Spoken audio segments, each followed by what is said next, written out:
आजपासून नागपुरात विधिमंडळाचं हिवाळी अधिवेशन। प्रथमच विरोधी पक्षनेत्याविना चालणार कामकाज। शेतकरी जनतेला अधिवेशनातून मोठ्या अपेक्षा। IAS अधिकारी तुकाराम मुंढेंना निलंबित करण्याची मागणी भाजपा आमदार लक्षवेधीद्वारे करणार। नागपुरात नियमबाह्य पद्धतीने स्मार्ट सिटी प्रकल्पाचा प्रभार स्वतःकडे घेतल्याचा आरोप। मुंबई महापालिकेचा तिढा शिवसेना आणि भाजप सामोपचाराने सोडवणार। दोन्ही पक्षांची समन्वय समिती बनवण्यात येणार। सेना 125 जागांचा प्रस्ताव भाजपकडे ठेवणार असल्याची माहिती।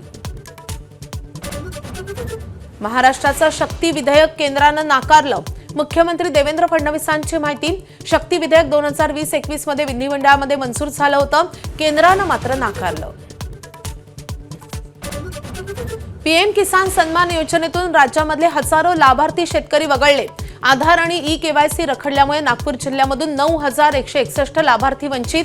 ई-केवायसी केल्यावरही अनेकांना पुढील हप्त्याचा निधी नाहीच।